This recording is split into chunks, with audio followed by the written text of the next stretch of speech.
How about we run through the matchup, kind of give me your thoughts on it and general Mm-hmm. things on it, and then we can jump off of that. Warning, warning, warning.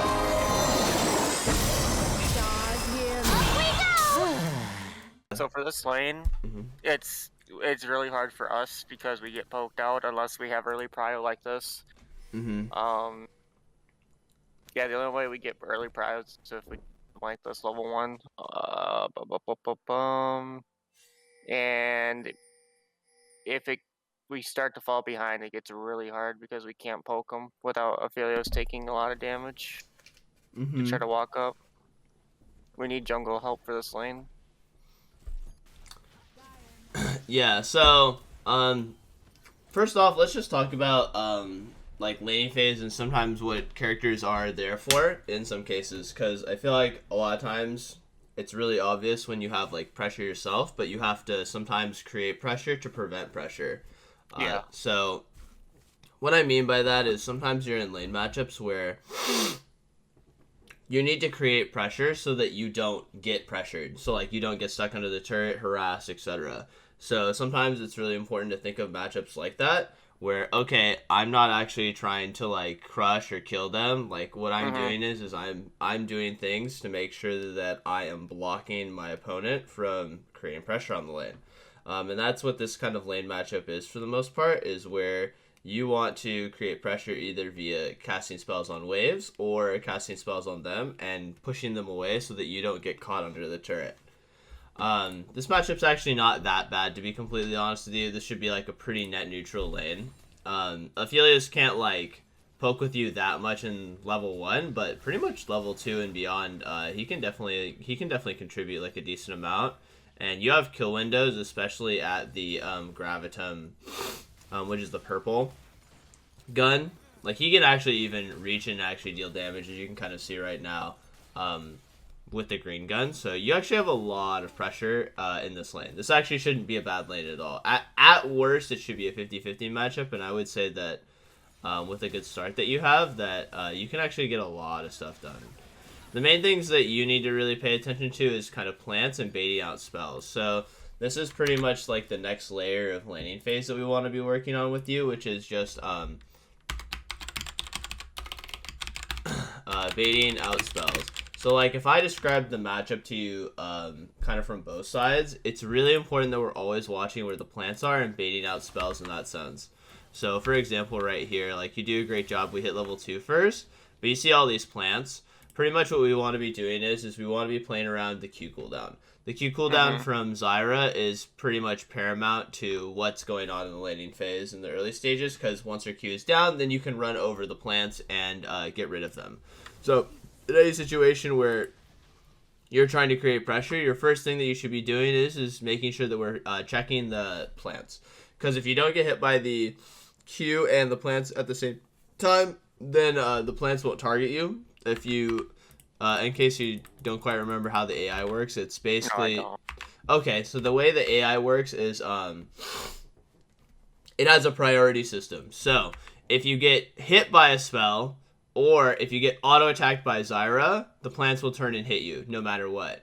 If Okay. that does not occur and you don't get hit by the Q, then plants do a range check where they have higher priority on minions over you. So if like there's minions in the vicinity, like the plants will just turn and hit the minions. They will not hit you.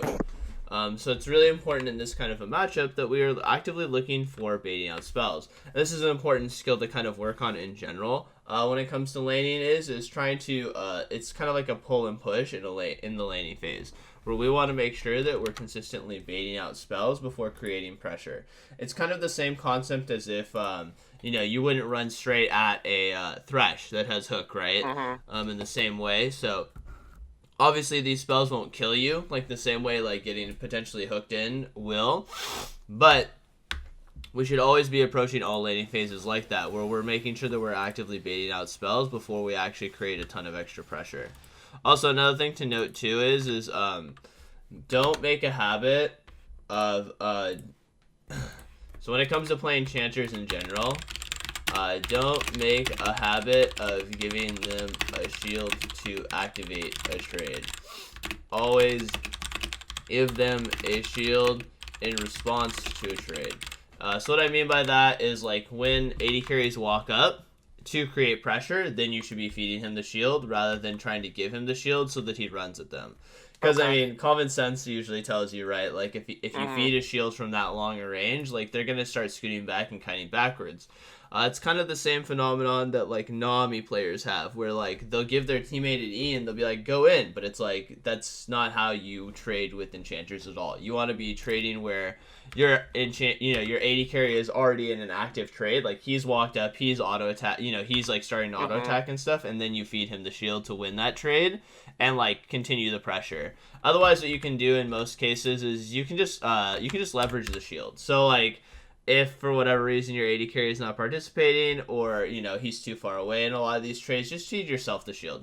Block some incoming damage, let yourself push a trade a little bit harder, and then don't even worry about your AD carry. Because that's like a couple of immediate problems that I'm seeing. Also, as like an aside, you're on the wrong side of the lane the entire time. Yeah, I agree. It's just kind of the way Aphelios kind of pushed me. I should just push back and make him play topside. Yeah, because we don't have access to the brush pretty much ever, and because of this, it's actually incredibly hard for you to hit people, right? Like, there's all this excess area and space for people to block. So make sure we are paying attention to what we are on. We want to be on the bottom side. Brushes. Use your 2-hit spells / harass. Because those are like immediate things for sure in this laning phase, and we eventually kind of scoot over to that for sure, but not ideal. Also, anytime there's idle time in the laning phase, don't be afraid to just put your Q on cooldown to hit the ranged minions. So, like, for example, right here, right? So, like, the wave is crashing, and if you can't hit, like, the player, it's totally fine for you to just use the Q on the ranged minions. The reason behind this is we want to always establish push. Remember that concept that I was talking about where, like, sometimes you're just playing to create pressure so you don't be, so people don't pressure you. This is kind of like the cornerstone of, like, playing defensively in a lot of ways. Making sure we defend ourselves and don't get pushed under the turret is really, really important. And so, right, in these kinds of scenarios, I would be looking to just Q the ranged minions and try and push back a lot more and use my spells that way. I think it's totally fine to put your Q on cooldown in that sense, and it's not a big deal for you to not be always hitting the enemy players, because sometimes if you just push the wave, then that's enough pressure for you to actually, like, be in pretty good shape in this lane.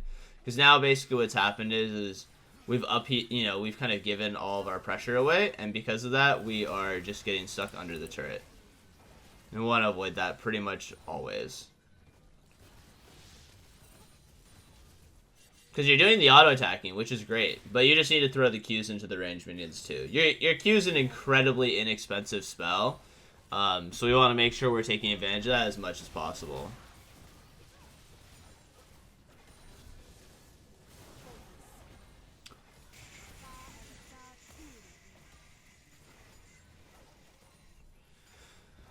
Alright, so now we've poked out the Zyra.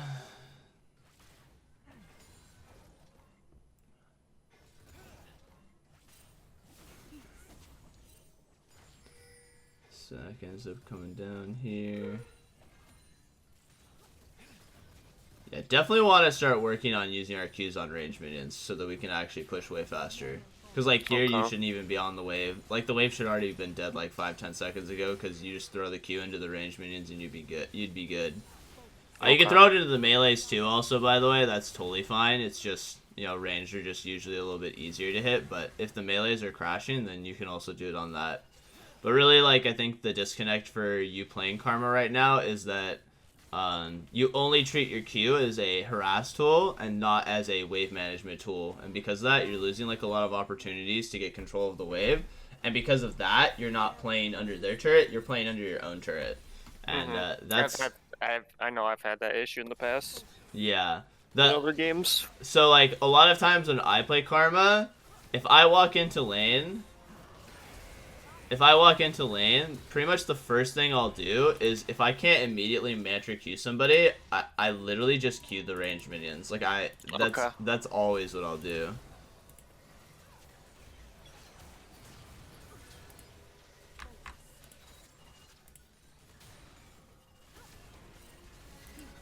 Okay, so shield him. Block. Master W. I feel like there's not much else I could have done there. I think I played that to the best of my ability. Body block. The only thing I would tell you is like staying under the turret was probably not the most ideal thing, but no, I mean most of the concepts that you were doing were fine. Like you walked over, you blocked, you flashed actual spells, you mantra W to absorb damage. Most of that was fine. I wouldn't worry too much about that. Like a nitpicky thing was kind of like you shouldn't have stayed under the turret just because the turret doesn't deter Kled from killing you, right? Because he just dismounts and he de-aggros. So like that was like a really champion specific thing. It's like I'm not like that worried about.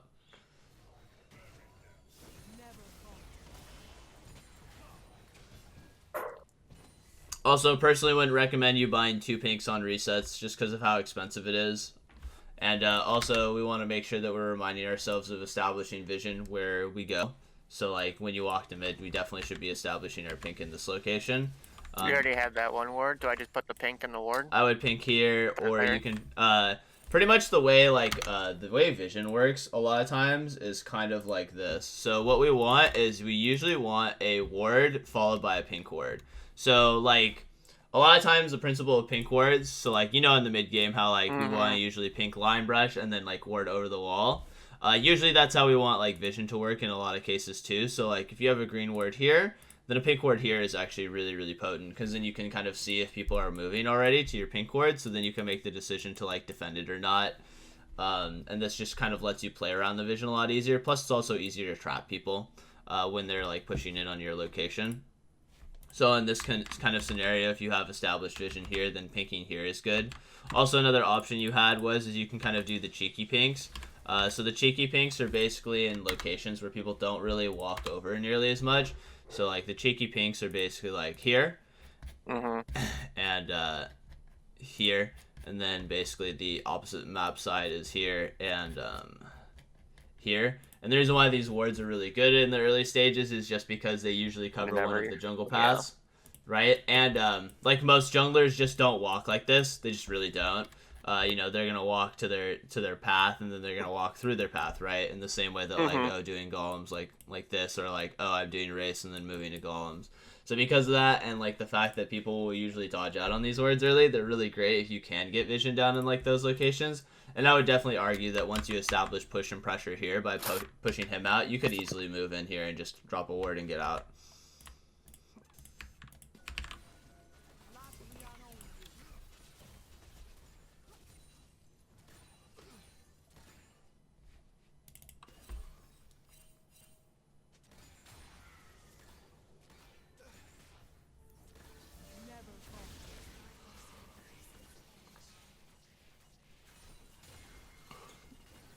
Yeah, because I think the biggest problem that I'm seeing from laning phase for you for the Karma is just you play a lot under the turret, and a lot of that is just because we're too conservative with our Qs.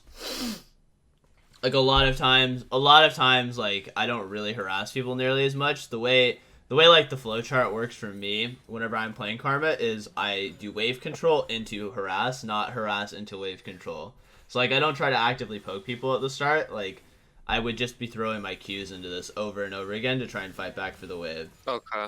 Yeah, because a lot of the issue that you're running into is just like, yeah, I know that Aphelios doesn't poke nearly as well as you, but the thing is kind of going back to that concept, right? If you push them under the turret, how can they harass you, right? And at that point in time, like, that's a winning lane state, and that's a winning lane state that we want to create. Whereas, because you're playing under the turret so much, it's really, really hard for you to play this lane. And that's probably why it feels like it's a losing matchup, because you're just like, holy shit, like, I'm just stuck under the turret, right? And I'm just getting fucked the entire time. But really, like, the solution is quite simple in a lot of ways. We just need to retool how we want to be approaching using the Q. It's kind of like the same concept as a lot of people struggle with, which is like, oh, I want vision of stuff. So, like, they play aggressively in their lane to try and establish lane control so that they can get vision down. Whereas, like, the way to get vision is really to just go get vision and then go to your lane, and that unlocks you to play aggressively, right? kind of like the order of operations is really, really important in those kinds of scenarios. Also, your Q is on such a short cooldown, by the way. Don't be afraid to literally throw it at the melee minions as they're like coming in and crashing. Like right now, the Q is your Q is a 4-second cooldown, you know. So you want to make sure we're taking advantage of that as much as possible. And it's 45 mana. Like it's actually insane how inexpensive this spell is. We just need to be treating it as a like spammable and inexpensive spell rather than as a like only use when I can hit my opponents kind of deal.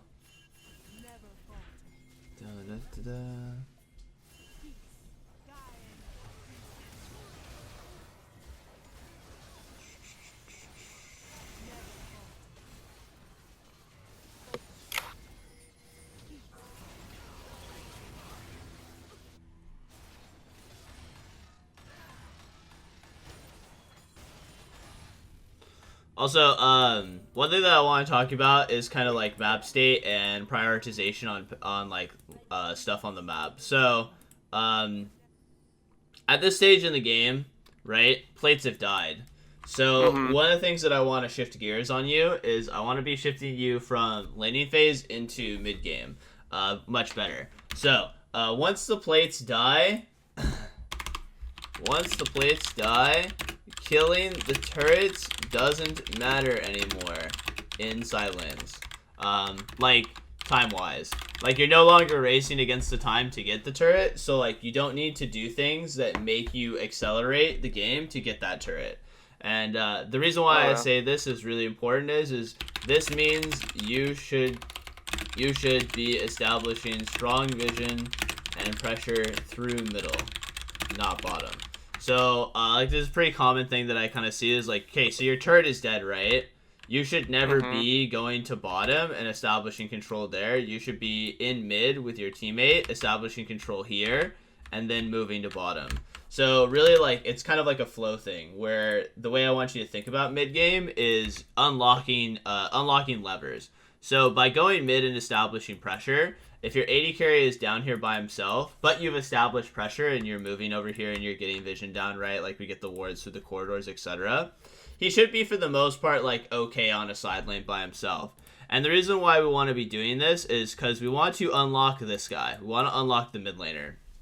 Because if you go mid lane and you have a numbers advantage or just a numbers equalizer, then we're protecting the mid lane turret, which is the most important turret in the game. It's the only turret basically past farming plates that matters, because if you have your turret up, right, then that means that you have an easy access to these locations and pushing out, because you have a safety net, right? You have a safety net to fall back to that can protect you, that can help you maintain the waves, because like the furthest the waves can get pushed is this line, right? It can be pushed to your turret.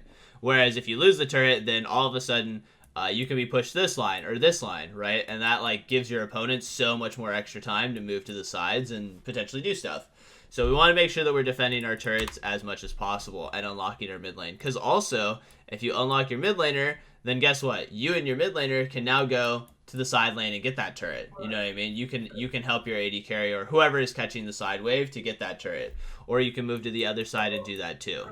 Whereas the problem that is basically happening in this game is that you're prioritizing going through bottom first, but there's really no advantage to going bottom first, right?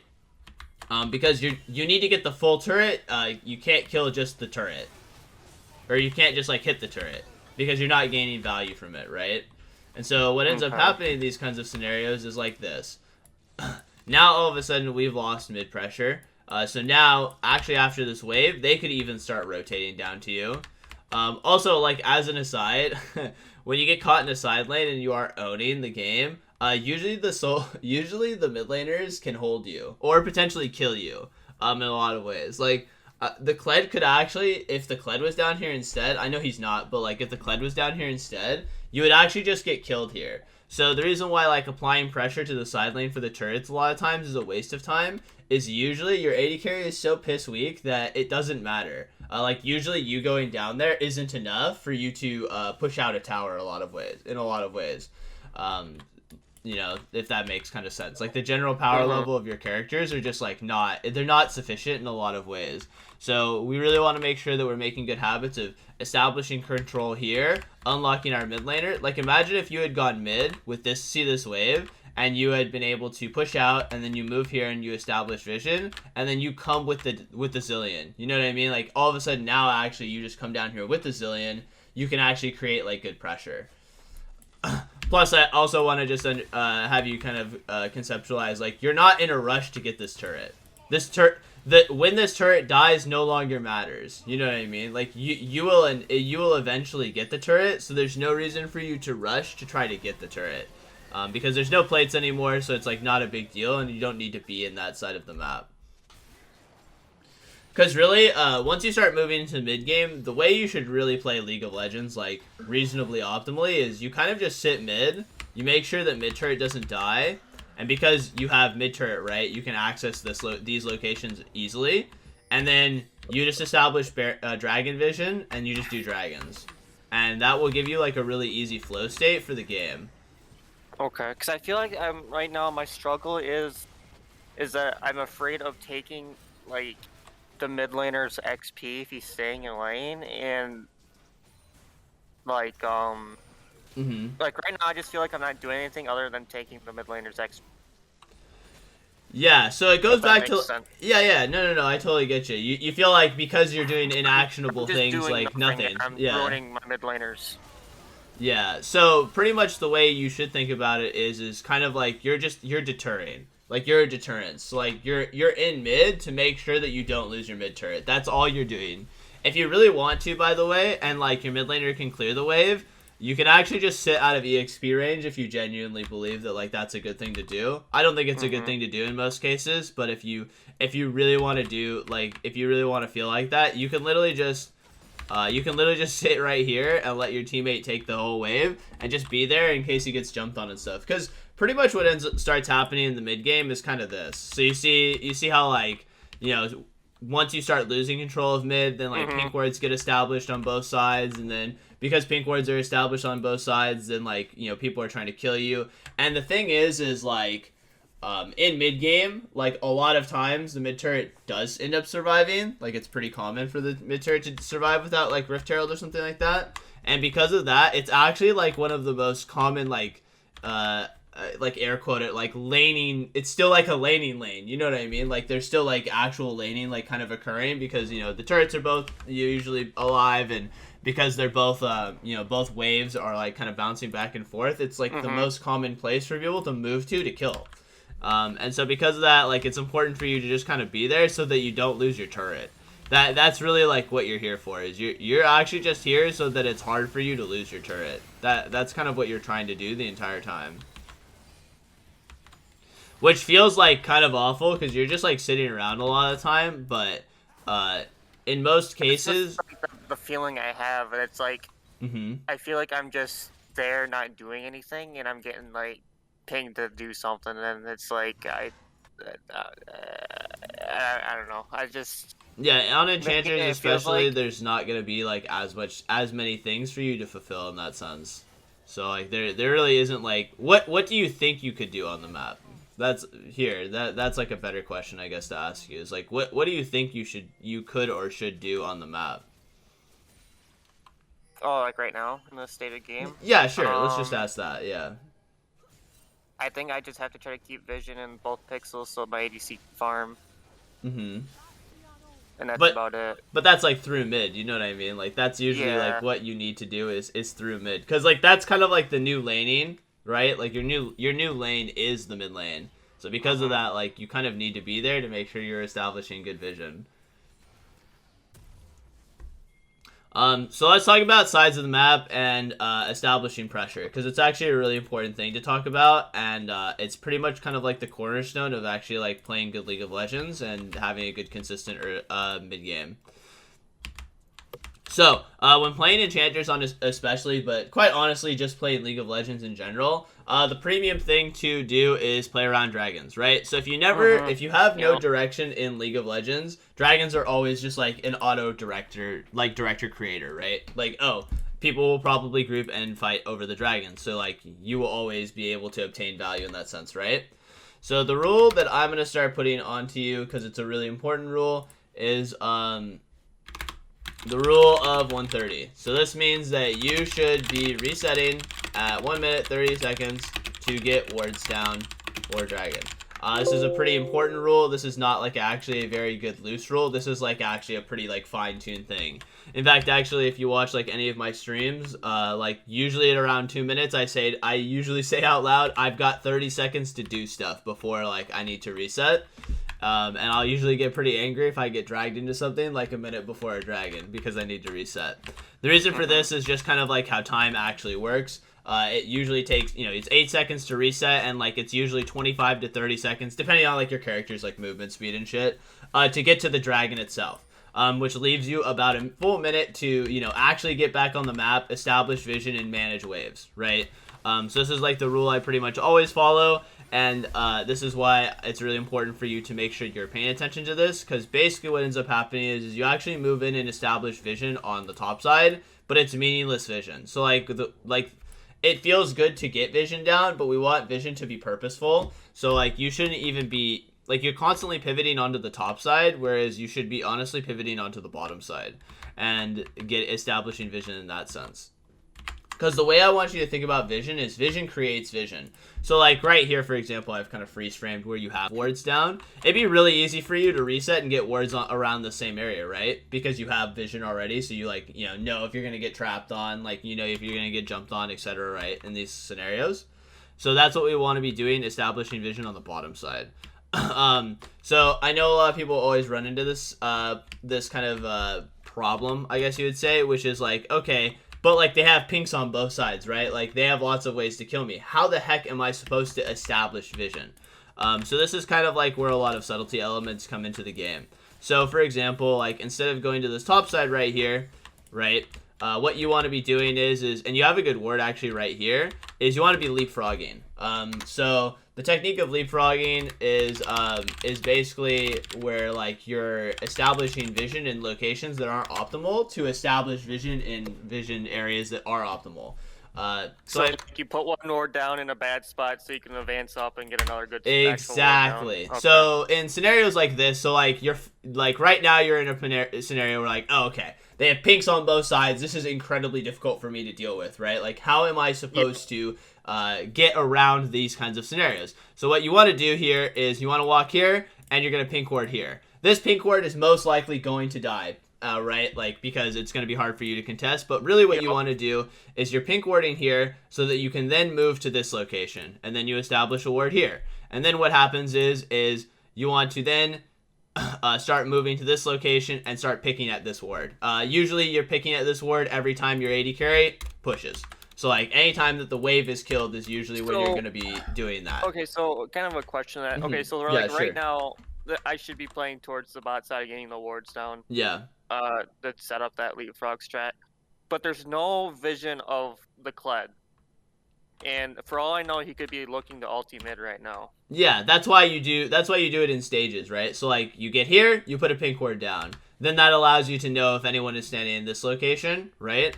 And then you can go here, you can mantra Q, you're checking that, okay, no one's there, boom, we put a ward down here. Okay. Then usually what ends up happening is it's kind of like a multi-stage thing. This is why it's like important for you to be mid the most of the time, because it takes so damn long to do this without like just having your team like run through and bulldoze it. So like for example, what you would do is you'd usually do 1 to 2 wards, 1 to 2 of these wards, and then you usually have to walk back mid and establish pressure, right? Like you usually have to get to the next wave and then do it. So it's kind of like a seesaw in a lot of ways, right? So like, okay, I go mid, I establish the push, then I do a part of the vision, and then I go back, I've done part of the vision, okay, I go back, I establish the push, and then I do it again. And that's kind of what you want to do. Would it be better to shove the mid first to get that pink ward and then to lay down another ward, or would it be better if understanding I know I can't walk up to get that? You want to do the pink ward first. You want to do the pink ward first because it's just like Zax could be sitting here, Kled could be sitting here. Like These are the line brushes are the kill zones. Like they're the easiest way for you to basically get your ass popped at any point in time, right? Like because you almost get jumped like literally from here to here, right? Like it's very easy for people to access you. Plus, it's very easy for you to establish vision, right? Like you can just go here, plop it over the wall. So it's like it doesn't require like this ward, right? Like it kind of requires steps. Where you're like, okay, I gotta go here. Mantra Q, like I'm moving in, I put a word down, then like maybe I pull back, wait for Kled to like show on bottom, right? Like there's a lot of stages to it, whereas, okay, I need to go here and like have wards on the line brushes as best I can.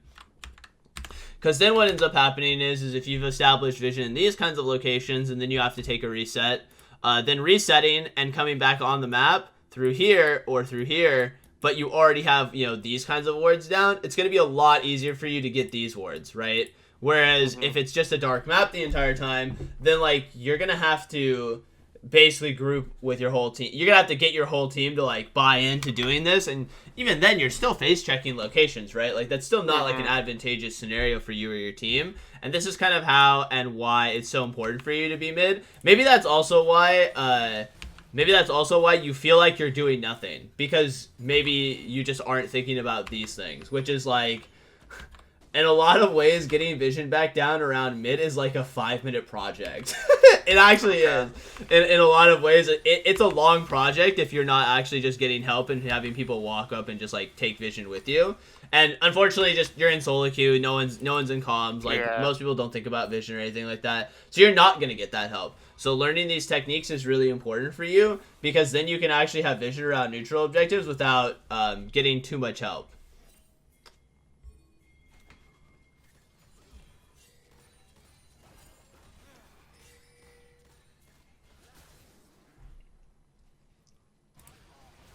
Because, now, like, at this point in time, right, we haven't established any vision, and, like, the dragon's just gone. Like, you can't even get to it, right? Because there's too much vision and control over that. And we've kind of established most of our vision and pressure on the top side, which is just kind of, like, in my opinion, it's just useless. Herald. Yeah, it's pretty useless, though. Like, in most cases, like, it's not as big of a deal, and it's actually way easier to just get Herald without too much vision than it is to get Dragon. Plus, dragon stacking is like pretty much premium in a lot of cases. Is the Moonstone fine this game? I think it's needed for just the dive. It's terrible actually. No, it's actually incredibly terrible. Yeah. So here, let's actually explain Moonstone and the way Moonstone works, because I think a lot of people just don't really understand this item at all. So it's really, really important for us to kind of break it down. So let's explain Moonstone. Actually, what I'll do first is I'll tell you characters that it's really good on, and then maybe you can understand why it's really good on them without me telling you. If you don't, then I'll explain it. So Moonstone is really great on Soraka, Yuumi, Sona, right? Consistent healing, not shielding. No, actually not at all. It's because of their cooldown management. So it's basically like their character design is functionally built around spamming spells a lot of the time. So the bonus healing and shielding is really, really potent on them. So like Sona W, right? That shields like 5 people. It can go down to like a couple of seconds. Soraka, right? She has 2 healing function. Actually, she has 3 because her Q. So she has like 3 different healing functionalities. Her her W goes down to literally like under a second cooldown, right? So like, you see what I'm saying? Like, the thematic thing is that their whole kit is around healing their teammates and augmenting them that way, and they have really short cooldowns in most cases. Outside of Yuumi, but Yuumi just doesn't use Shirley as well enough that, like, Moonstone basically becomes the premium in a lot of cases. So champions that don't use Moonstone well are things like Karma and Lulu. A lot of people, for some reason, think that these are, like, characters that can use Moonstone.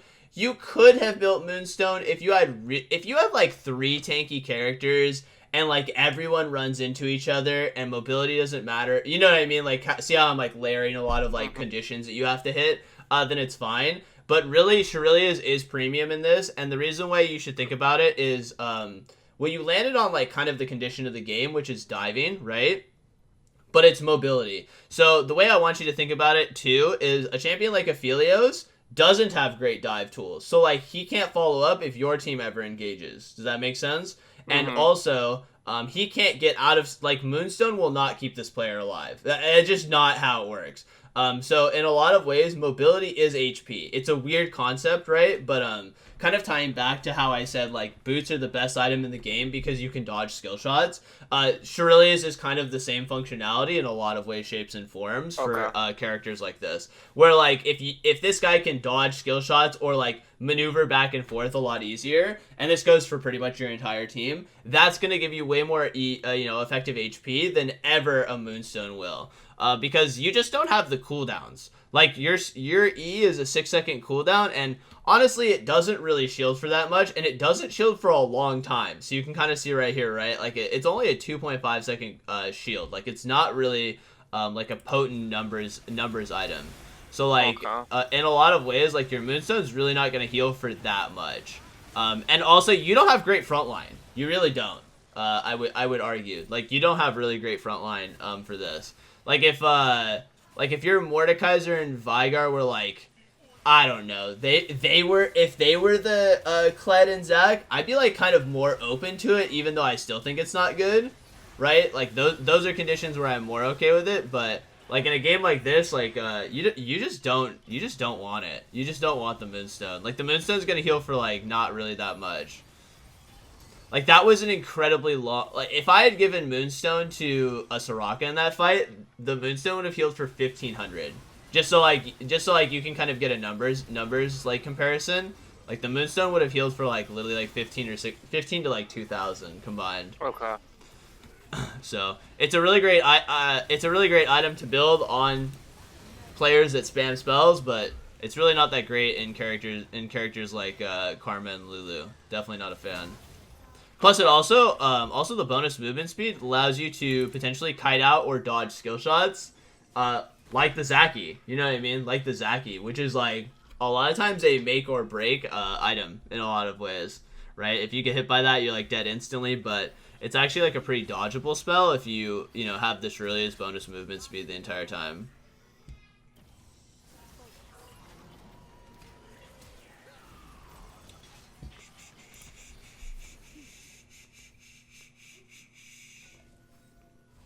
I was really not paying as close attention to this fight as I could have. Also, like, as an aside, when it comes to skill builds, you should pretty much never have your Q maxed first. That's, like, kind of a really nitpicking. I do 3. I do 3 usually. If the lane is going well, I usually do 3. If the lane is, like, absolutely a disaster, I do 2. Just because... That's gonna do a scaling lane? Like an Aphelios lane? Or, like... I think it's just more of a flow thing. Like, am I doing well and like crushing them? Maybe I put 3 or 4 points. The lane feels like kind of crappy, at like your level 5 deviation. All right, I'm just gonna put points in shield. Okay. Makes sense. And the main reason for that is kind of like usually the game is kind of like you're kind of absolving the game. Like the game is kind of ending at this point in time, or like you're having a lot of team fights. So having the extra points in the shield is incredibly important. Like not having that is really, really bad. It shaves like a bunch of cooldown off of it, right? You're gonna get like a full extra second off of it. You're gonna get extra shielding power. So I want to make sure that we're getting that as much as possible. Also, like as an aside too, it's really easy to do this. So I've done it before too. It's really important that you don't mantra Q pretty much ever when it comes to fighting. In 5v5s, you want to always mantra shield. Which you do actually at most of the fight, by the way. I want to say that. Like, most of the fight you are mantra shielding, but, like, especially in the early stages, don't want to be leading fights with your mantra Q. It's just, like, not ideal in that scenario, because mantra shield is just so much value, and your mantra Q kind of just doesn't do any damage. like, as the game goes on, right? Like, it really just doesn't have enough... It doesn't have enough warranted impact for... the power level that you lose with not like mantra shielding your whole team and giving them movement speed, etc. Plus another reason why Shurilia's is great is especially on characters that don't have actual clean engages, like clean engage functionality. So like your Mordekaiser and Vigar, right? Viego, sorry. Don't actually have like a Kled ulti or Zaki, right? Like there's not a clear I just go in button. Having the Shurilia's lets you augment that a lot. So it allows you to actually have opportunities to potentially catch people, which is incredibly important. Like you need to have the option and opportunity to do that. So same problem basically, right? Definitely should have vision on the bottom side, not the top side.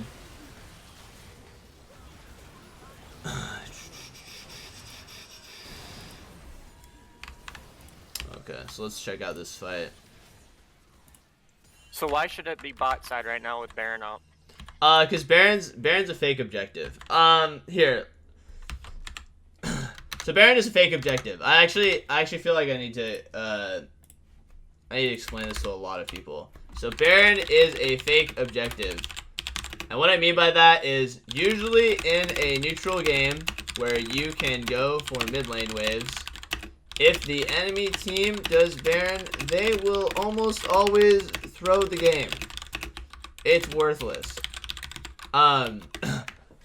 Also, this is called deflecting, which is basically like preventing your opponents from getting things. So what I mean by that is if you have concerns about someone doing Baron, it's fine for you to commit a ward to the pit. This is fine. Just one ward. Just right, put it in the yeah. pit. So, like, you can at least see, like, hey, you know what? If these guys pulled Baron, they're idiots. Let's go kill them, right? But, I mean, I look at your vision right now, and this is vision you set up when you want to kill Baron yourself. But the way I want you to think about it is Baron is a grief. Baron is not an objective that you ever do unless you have killed people. And honestly, I'll be real with you. Baiting around Baron with Diamond players is a nightmare. I'm not doing it. Like, I can't do it. It's just too much of a headache. You will almost always grief the play, rather than being successful in it. So, if you want to do this functionality, which is deflecting, which is like, okay, you ask yourself, like, hey, what can our opponents do on the map? Okay, Baron's, like, definitely a reasonable objective right now, because Dragon's not up right now. So then you're like, okay, maybe I huck a word in here, right? You huck a word into the pit and you call it a day. Just don't use everything. Yeah, but using all of your vision and all of your time for this is really bad, because I want you to think about this reminder, right? Which is that vision makes vision. So what happens when you have control of the bottom side already is that Dragon Vision will just be easy for you to obtain, right? Like, you will already see everyone who can potentially walk over here. You could potentially trap someone, right? Like, it makes sense now, right? Like, oh, if I have vision already here, even if the objective isn't up, it's easy for me to get control of this location. I think a lot of times what people end up falling into as, like, a victim of the game is that Baron is usually a throw. Like, I can't emphasize that enough. Like, most of the time, if you don't lose your teammates, like, if you don't kill anyone, like, Baron is just griefing. Like, it's almost always going to turn into a grief sesh. So, like, you don't need to commit, like, 100 billion resources to, like, preventing it. And also, yeah, like, I definitely need to make sure we're cutting the habit in the mid to late game of, like, using Mantra Q. Just because it's just kind of like it's just a bad habit to have. Yeah, because, like, Mantra Q right there, like, gives your Zillion, like, another 300 or 400 HP, and, like, actually makes your Aphelios maybe not even die, too. Because, like, look, you were still waiting on your Mantra that whole time. Yeah. So that's why it's, like, really important not to do it. Even though it looks juicy, right? Like, I have this problem, too, by the way, so, like, you don't even have to feel bad about it, but I just want to visually, like, show you, like, kind of, like, the consequences of just using your Mantra like that is just, like, way too easy for you to kind of, like, end up making, like, a lot of oopsies and lose a lot of power. Because, see, now I would draw your attention to the fact that, like, imagine if you had vision in bottom side right now. Like, coming off your respawn is, like, doable, right? Like, you could potentially, like, take this location back. It's like a manageable scenario. Whereas, because, like, there's no already established vision, I mean, I feel like the way I predicted is you either just drop the dragon or, like, someone face checks and dies instantly. It's kind of like the vibe I'm getting right now, you know, moving forward, right? It's like, you either can't contest it. Oh, okay. So, like, yeah, you just, like, have to drop it because, you know, you can't see it or anything like that. Like, you can't deal with it. I can't stay too much longer because I gotta get ready for a match soon. Okay, that's fine. I'm mostly just looking There's for... not much left into this game besides we absolutely lose this way. Yeah, I mean, I think we have, like, a lot of, like, really good talking points just about, like, establishing pressure and stuff like that. Yeah, I feel like that's something that's enough to carry me over till next session. Yeah, because basically what we really want to retool you for right now when it comes to thinking about things is just kind of like you get vision for vision, you know what I mean, rather than like, okay, And I think that a lot of your like feeling of idleness is because we're just not doing the steps to get wards down to then get wards down on top of it. You know what I mean? Like you feel like, oh, okay, I'm just like sitting around mid and doing nothing, but like that's actually not how it should feel. It should feel like, oh, I'm like doing small things that are slowly inching my vision back to get control of the space, so then I can, you know, have like a good neutral objective fight. Whereas like this game, it just feels like you just have no vision ever, and once you start, it's kind of like the same concept as like once you start getting pushed into the turret, it becomes a lot harder for you to like get wards down, right? Like you're stuck in your base, like it feels like you can get collapsed on and trapped a lot. So I think a lot of really what we want to work on is just taking those steps of getting vision down and like treating your Q as if it's a pushing mechanic. And I think that will help you a ton. Like, it's a hard thing to like fully apply like instantly, but keep learning. Yeah. Keep playing games. But that's pretty much where we want to take is we definitely want to take a lot of the vision stuff away from this game.